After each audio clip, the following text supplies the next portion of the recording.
Isaías 6:1. No ano da morte do rei Uzias, eu, Isaías, quem está contando, eu, Isaías, vi o Senhor assentado sobre um alto e sublime trono, e as abas de suas vestes enchiam o templo. Serafins estavam por cima dele, cada um tinha 6 asas, com 2 cobria o rosto, com 2 cobria os seus pés e com 2 voava. E clamavam uns para os outros dizendo: Santo, Santo, Santo é o Senhor dos exércitos. Toda a terra está cheia de sua glória. As bases do limiar se moveram à voz do que clamava, e a casa se encheu da fumaça. Então disse eu, Isaías: ai de mim, estou perdido, porque sou um homem de lábios impuros e habito no meio de um povo de impuros lábios. Os meus olhos viram o rei, o Senhor dos exércitos. Então dos serafins voou para mim, trazendo na mão a brasa viva que tirara do altar com uma tenaz. Com a brasa tocou minha boca e disse: eis que ela tocou os meus lábios, e a tua iniquidade foi tirada, e perdoado o teu pecado. Verso 8. Depois disso ouvi a voz do Senhor que dizia: a quem enviarei? Quem há de ir por nós? Disse eu: eis-me aqui, envia-me a mim. Até aí, deixa aberto aí, não fecha, fecha apenas os olhos, vamos orar. Querido Deus, glorioso, santo, justo, eterno, infinito, único, onisciente, onipresente, onipotente, transcendente, imanente, glorioso. Nos curvamos diante de tamanha beleza, tamanha sabedoria, glória e majestade.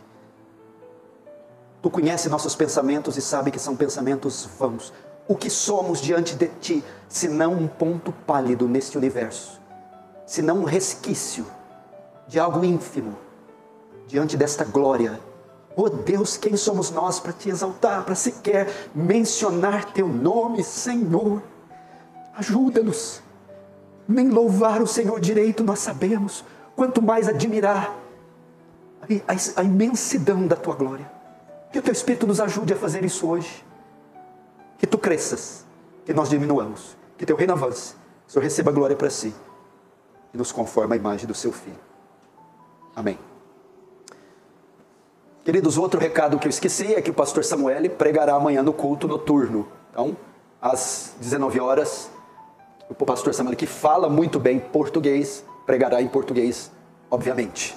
Então, não perca, por favor. Queridos, preste atenção.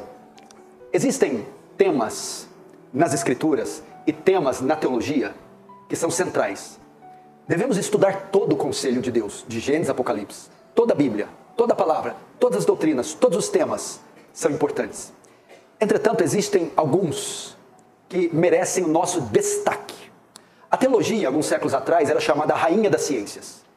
Era a mais bela de todas as matérias, de todas as ciências, de todos os postulados já estudados. E dentro dessa rainha existe um tema que se destaca de todos os outros. É o estudo do ser de Deus, é teontologia. Teo e ontos, teos Deus, ontos ser. O estudo do ser de Deus, o estudo da pessoa de Deus, dos atributos de Deus.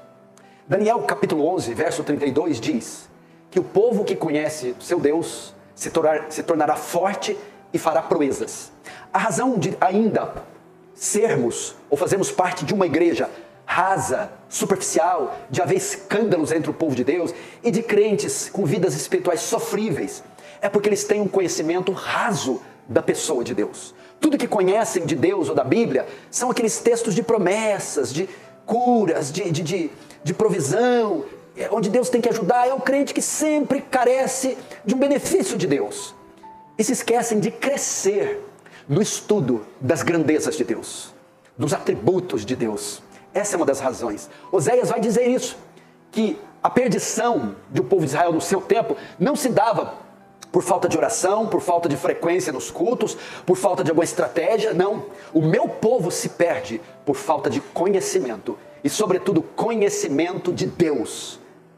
E nós precisamos regressar urgentemente a um estudo ou a uma série dos atributos de Deus, redescobrir a Deus. O que é Deus para a maioria da igreja brasileira? Um Papai Noel gordo, aposentado, fracassado, que fica despachando bênção para crente caprichoso, como se fosse aquele velho da Previdência ali, aposentadão, um Deus frouxo, um Deus que você determina, você bate o pé e sai correndo, que você bota ele na parede e fala, você tem que me dar. Esse é o Deus da maioria dos crentes brasileiros. É um Deus que é mais digno de dó, de misericórdia, do que do nosso respeito, nosso temor. Só que tudo bem, esse Deus aí é um Papai Noel. O daqui não. O Deus único e verdadeiro da Bíblia é digno do nosso temor, louvor, honra. Digno da nossa adoração. Cale-se diante dele toda a terra. Deus está no seu santo templo, sentado no seu santo trono. Quer deixar de ser um crente meia tigela, meia boca, trôpego? Estude Deus. De Gênesis a Apocalipse, procure em cada folha deste livro Deus. Toda vez que você ler a palavra Deus, Senhor, Yahvé, Jeová, preste atenção. Persiga-o nas Escrituras. E você vai se tornar forte e deixar de ser. Imagine uma cena de um cinema, de um filme ou de uma peça do teatro. As cenas ocorrem em vários lugares. E muitas delas, os atores estão diante de uma paisagem. Deixe de ser o arbusto da cena. Deixe de ser o capim da cena, o mato da cena. E passe a ser o protagonista. Passe a ter uma vida relevante. Como? Conhecendo a Deus. Depois que eu estudei os atributos de Deus, eu posso dizer que a minha vida pessoal, pastoral, espiritual, pode ser marcada uma antes de conhecer os atributos de Deus, a Deus, outra depois de conhecer os atributos de Deus. Se você quer começar, compre o livro do A.W. Pink, Os Atributos de Deus. É um bom começo. Estupendo livro, bem resumido, mas muito profundo. E quando eu estudo a vida dos grandes homens e mulheres do passado, você pode começar desde os bíblicos, do Antigo e Novo Testamento e todos os 2000 anos de história da igreja. Quando você estuda a história, a biografia desses homens, inclusive mulheres, Amy Carmichael, por exemplo, Corrie ten Boom, Perpétua, e tantas outras mulheres, eu chego à conclusão inequívoca que todos eles, estes que eu admiro, tiveram experiências com Deus. Tinham Deus em alta conta. Conheciam a Deus e os seus atributos. Estude Jonathan Edwards. Estude Charles Spurgeon. Estude David Brainerd. Vê se um dia você vai ter condição de fazer uma citação dessa, no diário dele. 14 de agosto. Eu, David Brainerd, completo hoje 25 anos. Me entristece muito saber que vivi tão pouco para a glória de Deus. Esse é um dos maiores santos que pisou nessa terra. No seu aniversário achava que tinha vivido tão pouco para a glória de Deus. Talvez se ele morasse no Brasil e frequentasse as igrejas neopentecostais, ele escreveria assim: me agrada muito saber que vivi tanto para a glória de Deus. Mas como ele conhecia o Deus verdadeiro, ele se diminuía. E lugares como esse, cultos como esse, um culto de sábado, são ideais para nós termos um encontro com Deus, para nós aprendermos com Deus. E tais reuniões podem mudar nossa história, transformar nossa vida. Nesse sentido, a história do profeta Isaías, no texto que eu li, ela nos dá um dos maiores exemplos do que Deus faz na vida de um homem que conhece a Deus, de um homem que tem um encontro com Deus. Que Deus, na sua misericórdia, nos permita conhecê-lo, nos dê experiências pessoais com Ele e, sobretudo, se revele a nós através das Escrituras. Vamos começar então com a visão de Isaías. Verso 1: no ano da morte do rei Uzias, eu vi o Senhor assentado num alto e sublime trono. Bom, veja só, Isaías começa tendo uma visão. E essa é uma visão semelhante à que João teve na ilha de Patmos. Lembra quando ele escreveu Apocalipse? Capítulo 4, ele vê uma porta aberta no céu, ele entra pela porta e ele vê um trono. Cada detalhe dessa visão são símbolos, assim como de João, Apocalipse é simbólico, cada detalhe é um símbolo que transmite uma ideia. Assim também na visão de Isaías. Ele tem uma visão. Primeiro, a Bíblia diz que ele vê um trono. Ele vê um trono. Trono fala da soberania e da autoridade de Deus. E ele também vê as dimensões desse trono. Ele diz: eu vi um alto trono. Diz que, para mostrar que Isaías está tendo agora uma experiência com alguém que tem a mais elevada autoridade. Alguém cujo poder, cuja autoridade tem dimensões incompreensíveis e elevadíssimas.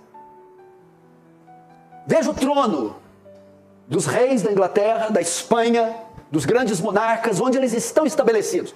O local e a região onde esses tronos são estabelecidos não estão lá por acaso. É para destacar o alcance desse reino e a autoridade. Agora Isaías vê que esse trono, ele está tão elevado, tão alto, para mostrar que as dimensões da autoridade de Deus, elas alcançam todo o universo. É o que Jesus disse: todo o poder foi me dado no céu e na terra. Mas João não vê, Isaías não vê só o trono, ele também vê vestes. E as abas das suas vestes enchiam o templo. O que é isso? Todo rei, todo monarca tem uma túnica e uma veste. Ok? Agora, como é que você definia a grandeza de um rei? Ela era definida pelo tamanho das vestes. Quanto mais longas, mais pomposas, mais felpudas, mais majestade, mais glória, mais grandeza. Aqui ele vê este rei com as vestes, a túnica tão grande, tão felpuda, tão que cobria não só uma parte do templo, mas todo o templo, para mostrar que o rei que ele está vendo aqui excede em grandeza todos os outros reis, todos os outros reinos, de modo que as suas vestes inundam, cobrem o templo, o palácio, o castelo inteiro. A grandeza de um rei era medida pelo tamanho do seu manto. Terceiro, ele vê também algo, criaturas. O trono não está sozinho, ele vê aquele que está sentado no trono está acompanhado. O texto diz no verso 2, serafins voavam por cima dele.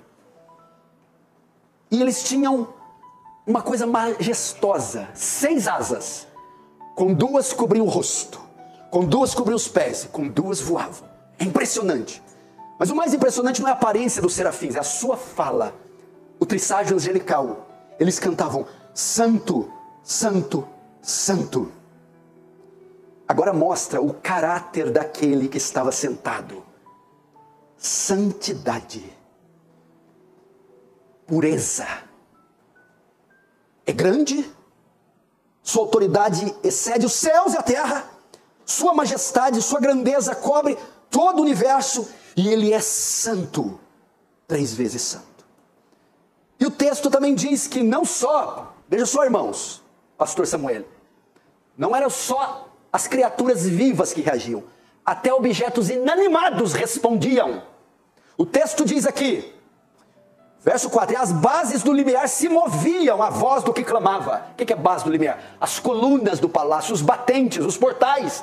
Eles respondiam o que estavam vendo, até eles tremiam, se moviam, mexiam diante daquela voz. Objetos inanimados, pau, madeira, tronco, paredes.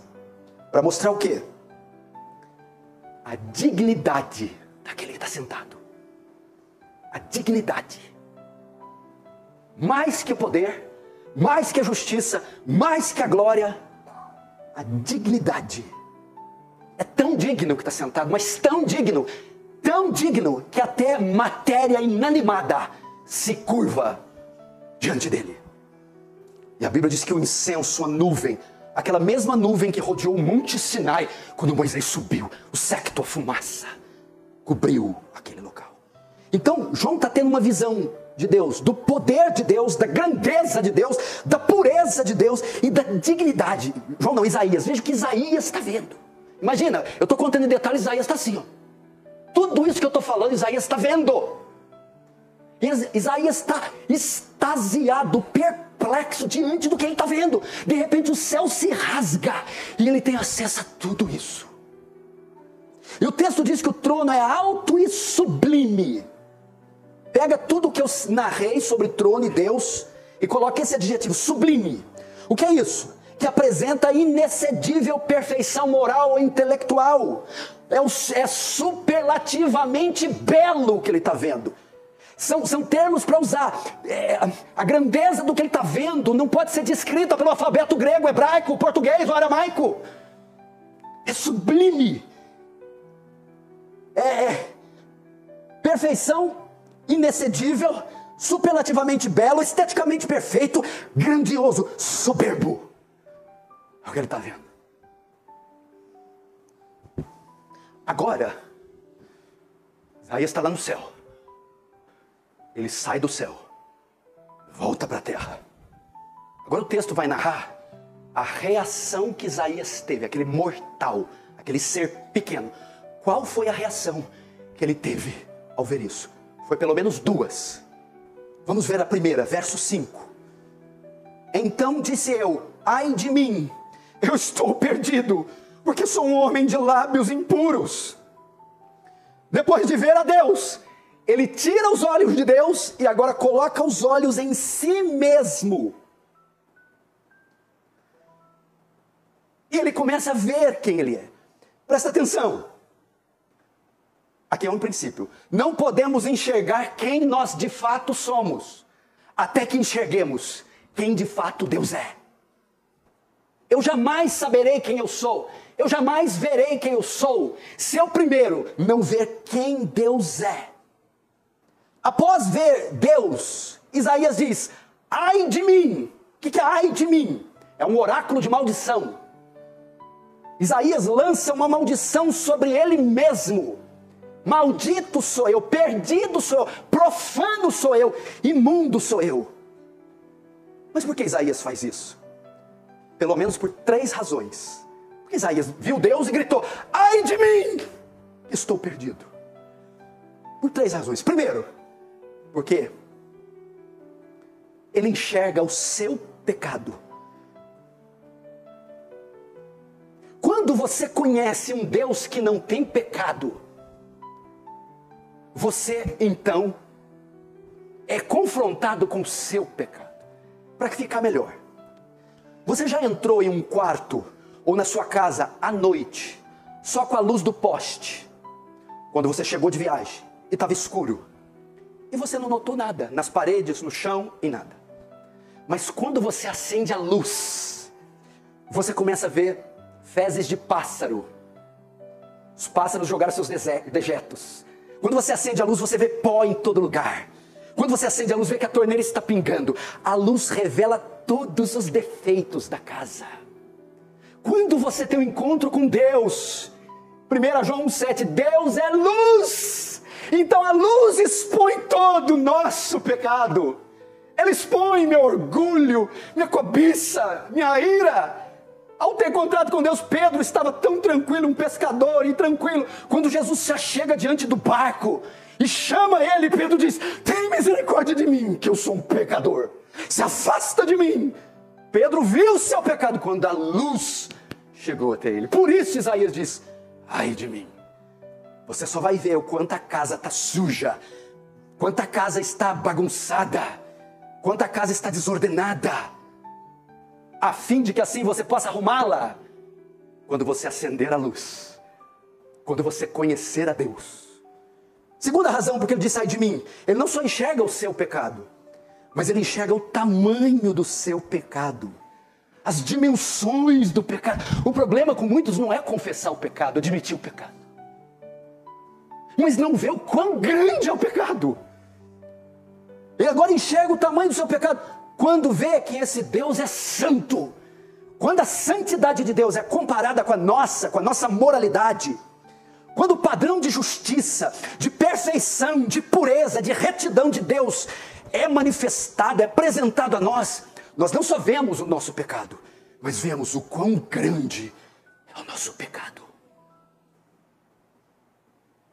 Davi, quando faz o censo, ele tem ideia do que ele fez, ele fala: procedi loucamente.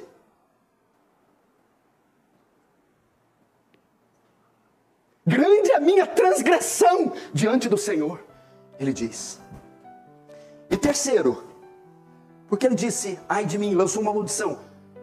Não só porque ele enxergou o seu pecado, ou o tamanho do seu pecado, mas ele enxerga também a gravidade do seu pecado. Quando ele vê Deus, os anjos dizendo: santo, santo, santo. Deus não é só santo, Deus é 2 vezes santo. É mais que Deus, é 3 vezes santo, é triplamente santo. Você já se deu conta que a Bíblia não fala Deus é amor, amor, amor? Deus é paz, paz, paz. Deus é misericórdia, misericórdia. O único atributo que é elevado ao 3º grau de repetição é sua santidade. Deus é santo, santo, santo, intensamente santo. Então Isaías disse: ai de mim, porque ele viu a gravidade do seu pecado. O meu pecado é contra um Deus 3 vezes santo. Por isso ele disse: ai de mim, ai de mim, 3 vezes santo. Tu é tão puro de olhos que não pode contemplar o mal. Nem os céus podem te conter, e nem seus anjos são puros aos teus olhos. Significa que mesmo o serafim mais majestoso, belo, glorioso, o arcanjo Miguel, o anjo Gabriel, comparado com Deus e sua santidade, é um micróbio rastejando pelo esgoto do mais asqueroso. Ele é santo. Agora olha isso aqui, notem. Antes de Isaías ter um encontro com Deus, ele proferiu uma série de ais para diversas pessoas. Veja o capítulo 5, vamos ver alguns ais que ele fala. Olha lá, capítulo 5, verso 8. Ai dos que ajuntam casa a casa e reúnem no campo. Verso 11. Ai dos que se levantam pela manhã e seguem na bebedice. Verso 18. Ai dos que puxam para si a iniquidade com cordas de injustiça. Verso 20. Ai dos que ao mal chamam bem e ao bem de mal. Verso 21. Ai dos que são sábios aos seus próprios olhos e prudentes o seu próprio conceito. Verso 22. Ai dos que são heróis para beber vinho e valentes para misturar bebida forte. Veja só, isso está no 5. Presta atenção, antes do capítulo 6. O que temos no 6? O encontro dele com Deus. Mas no 5, Isaías lança um ai sobre aqueles que cometem pecado de ganância, os gananciosos. No verso 11, Isaías lança um ai sobre os que vivem para os prazeres da carne, os hedonistas. No verso 3, Isaías lança um ai sobre aqueles que desprezam Deus, os escarnecedores. No verso 4, Isaías lança um ai sobre os que invertem os valores, os imorais. No verso 5, Isaías lança um ai sobre os orgulhosos, soberbos. No verso 6, no verso 22, Isaías lança um ai sobre os que praticam injustiça. Capite? Entendeu? Mas depois do encontro com Deus, Isaías para de apontar o dedo para os beberrões, para os imorais, para os adúlteros, e aponta para ele. Isaías lança um ai para si mesmo. Por quê? Porque depois que ele teve um encontro com Deus, ele percebeu que era tão mal quanto eles. Por isso diz, ai de mim, eu estou perdido. A palavra perdido no hebraico é o contrário de íntegro, desintegrado, ai de mim. Isaías viu também que possuía em seu coração ganância, hedonismo, escárnio, soberba e imoralidade. Queridos irmãos, nós só poderemos saber quem nós somos se sabermos quem Deus é. Isaías teve pela primeira vez convicção dos seus próprios pecados. Estava legal? Ai de você, ai de você, ai de você, ai de você, ai de você, ai de você. Quando viu Deus, ai de mim. Eu estou na mesma categoria deles. Teve convicção dos pecados. Agora, Isaías olhou para o trono, depois olhou para dentro de si. Agora Isaías vai olhar para fora de si. O verso, capítulo 6 ainda, o verso 5 ainda, a parte B. Eu habito no meio de um povo de impuros lábios, e os meus olhos viram o rei, o Senhor dos exércitos. O que temos aqui agora é uma reação em cadeia. Depois que Isaías viu a Deus, viu a si mesmo, e agora vê o que está fora, vê a condição do povo. Apesar de Isaías ter pronunciado aqueles ais contra o povo, Isaías não via tanta gravidade nos crimes daquele povo, assim como ele não via a dele próprio. Agora, após estudar os atributos de Deus, o ser de Deus, após ver a Deus, Isaías vê a gravidade do pecado do reino do sul, Judá. Isaías percebe que todos estão completamente perdidos, debaixo de maldição, condenados. Agora Isaías se torna sensível à condição do povo. A última vez você parou na estação de trem, estação de metrô, 5 horas da tarde, e viu aquela multidão aglomerada e sequer ligou bolufas para eles, na porta de uma escola, numa universidade cheia, num terminal rodoviário, num aeroporto, pessoas aglomerando, e nós nem não sentimos nada por ver a condição deles, a cracolândia, maconha, cocaína, crack, biqueiras, favelas. Somos insensíveis.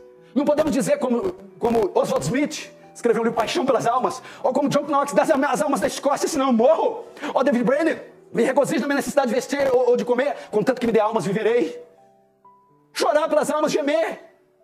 Isaías era indiferente quanto ao pecado de Judá, mas agora que ele viu o trono, ele diz, eu moro no meio de um povo de impuros lábios, esse povo está perdido.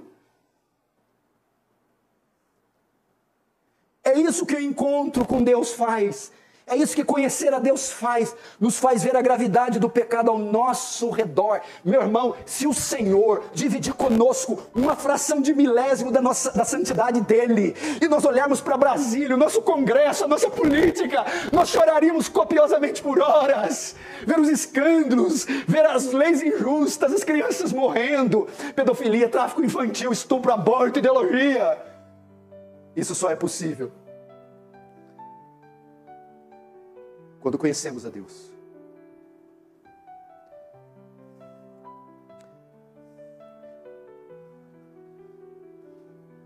Nos torna sensíveis à necessidade ao nosso redor. Nos leva a ter compaixão. Qual foi a causa da compaixão de Isaías? Os meus olhos viram o Rei, o Senhor dos Exércitos. Jovem, eu lembro que alguns pregadores falam assim: eu sou pregador de uma nota só. Liga o teclado aí. Você já viu? Vou tocar nessa tecla de novo. Eu sou assim, eu só sei tocar isso. Ó. Tem pregadores que são assim, pregadores de uma nota só. Não entendi. Homens que Deus chama para pregar uma só mensagem, ou que se focam em uma doutrina específica e se tornam peritos nela e morrem a vida inteira. Jovem, eu vou dar uma sugestão a você. Seja o homem dos atributos de Deus. Seja expert nessa matéria. Fala, eu vou, a partir de hoje, estudar os atributos de Deus, e eu serei perito nos atributos de Deus, e eu quero ser como Isaías, os meus olhos viram o Rei, o Senhor dos Exércitos.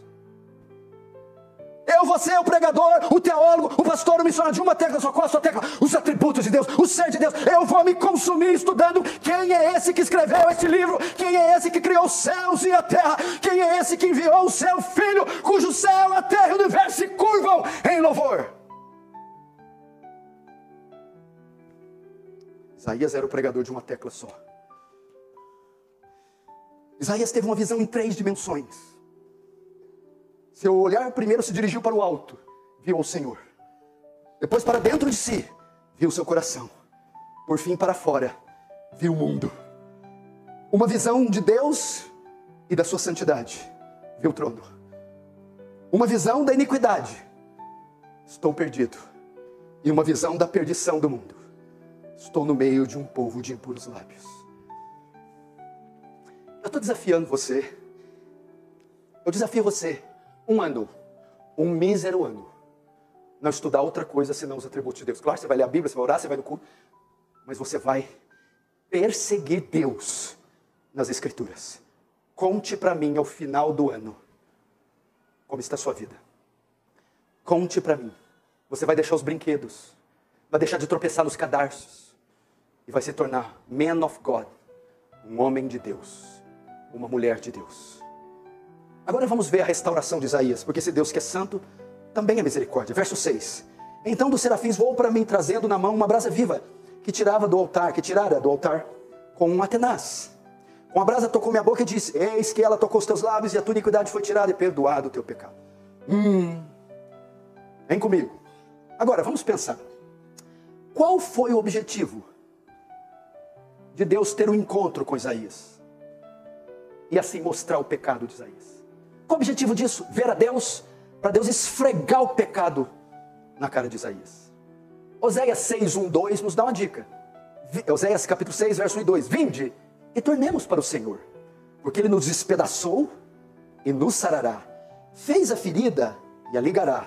Depois de 2 dias nos revigorará, e ao terceiro nos levantará, e viveremos diante de Deus. Veja só, vinde e tornemos ao Senhor, pois Ele nos despedaçou, ai de mim, mas nos sarará. Fez a ferida, estou perdido, e a ligará, o curará, sarará. Esse texto que nós lemos, versos 6 e 7, mostra que após Isaías confessar o pecado, se arrepender do pecado, Deus o purifica. Tira do altar uma brasa com a tenaz, coloca nos seus lábios e o purifica. Não entendi ainda. Agora você vai entender porque constantemente grandes pregadores falam sobre o pecado. Puritanos pregavam muito sobre o pecado. Martin Lloyd Jones muito sobre o pecado. Spurgeon sobre o pecado.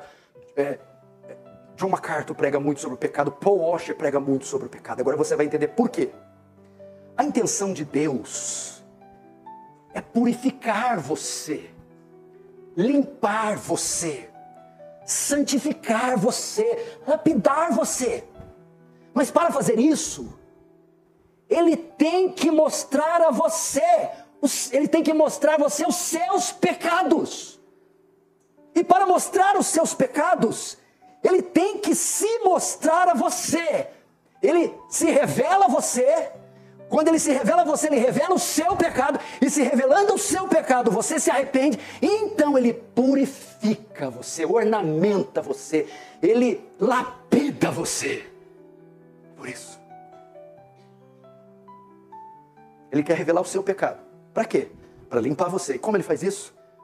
Revelando a glória dele a você, a santidade dele a você, a justiça dele a você. Assim Ele vai revelar o pecado a você. Quando Ele revela o pecado, você se arrepende do pecado. Ele vem, limpa você, lapida você. É por isso que Ele faz isso.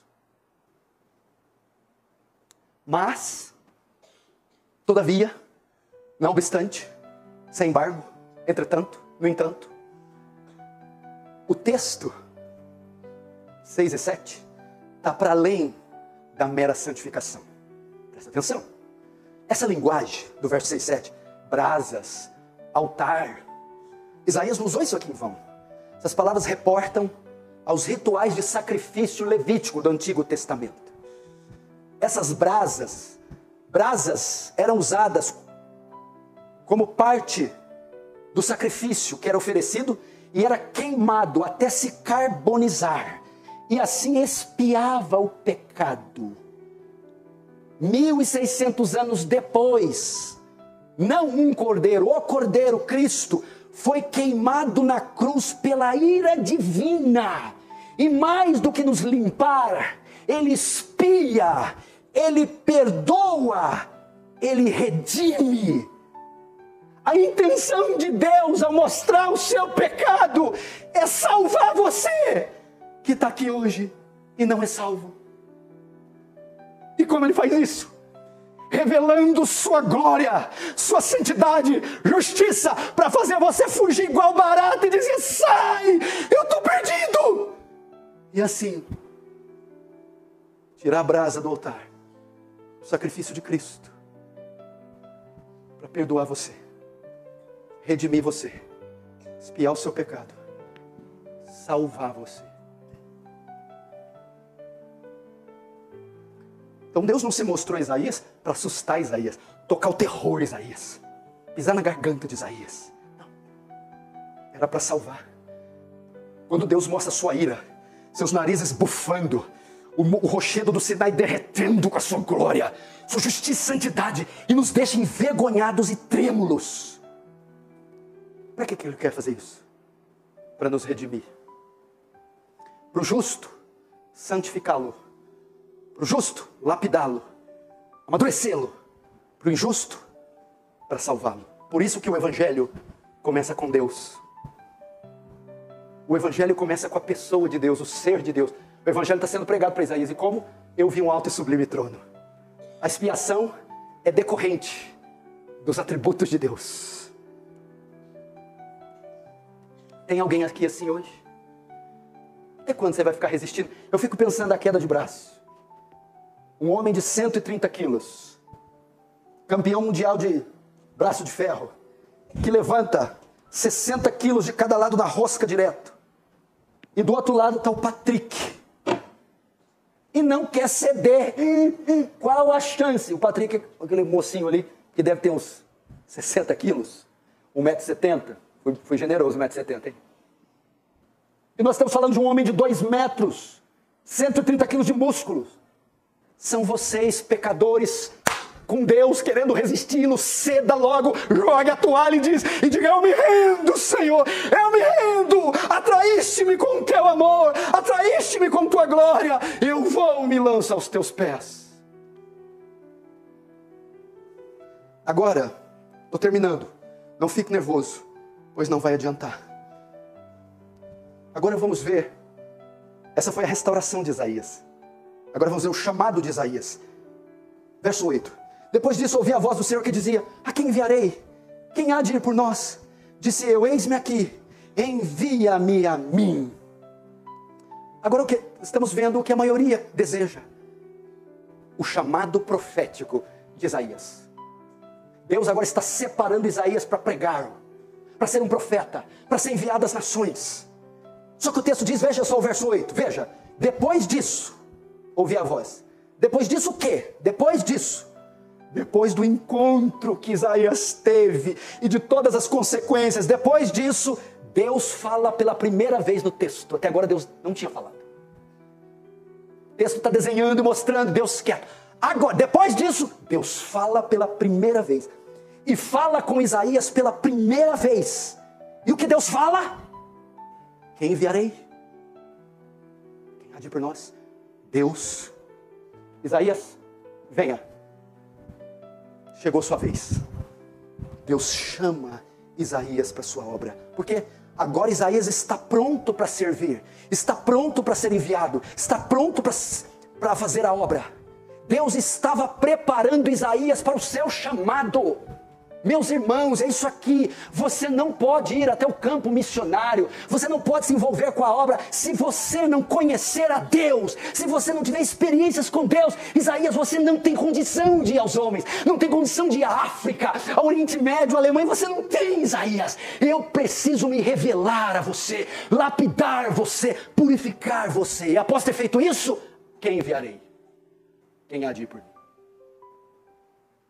E vocês perdendo tempo, jovens, com TikTok, Instagram, Facebook.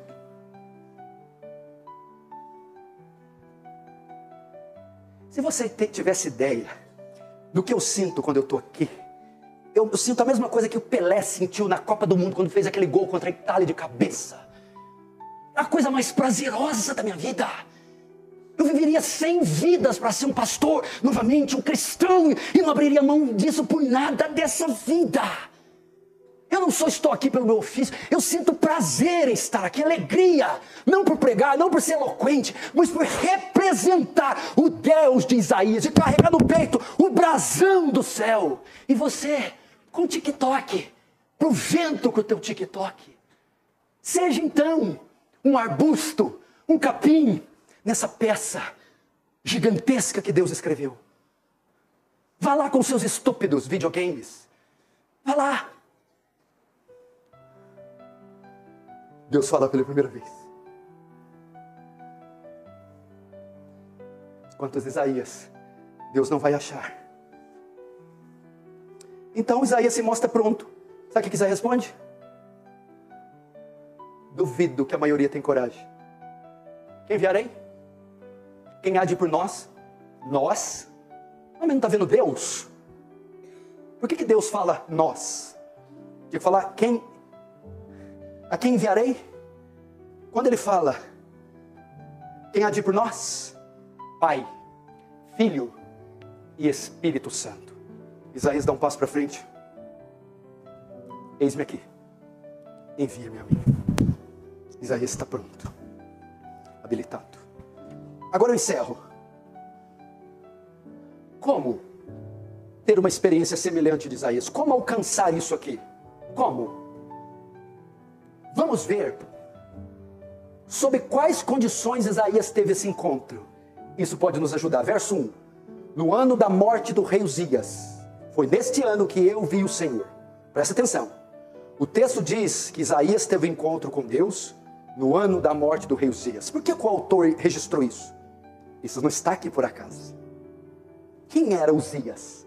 Uzias foi rei no Reino do Sul, Judá. Começou a reinar com 16 anos. E reinou 52 anos.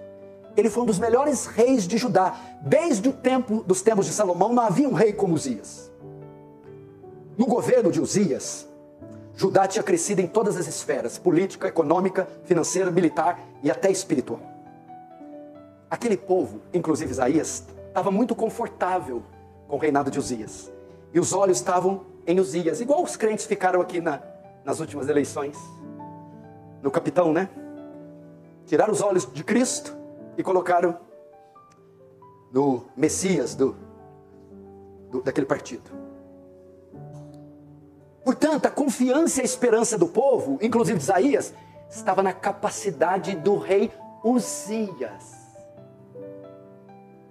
Quando a trágica morte de Uzias ocorre, o povo entra em pânico, porque os assírios estavam à mercê de Judá para uma invasão. Nesse sentido, não havia com quem contar. Foram embora os recursos, a inteligência, o governo. Uzias morreu, o reino está ali, e agora? Todos então tiraram os olhos de Uzias, não tinham com quem confiar e começaram a botar os olhos no Senhor. Foi quebrado o orgulho, o comodismo. Então, no ano que morreu Uzias, quando Isaías tirou toda a sua esperança e confiança em si mesmo e nos homens, foi que ele viu o alto e sublime trono. Aqui está a chave para um avivamento que a igreja precisa, tanto coletivo como pessoal. Nos despir de nós mesmos, tirar nossos olhos de governo, dinheiro, poder, confessar nossa falência, nossa incapacidade e a nossa dependência de Deus. Então, quando a sua esperança em si mesmo e nos homens acaba, ela começa em Cristo. E aí eu escrevi uma frase: quando nos perdermos de nós mesmos, então acharemos a Cristo. Quando nos perdermos de nós mesmos, então acharemos a Cristo.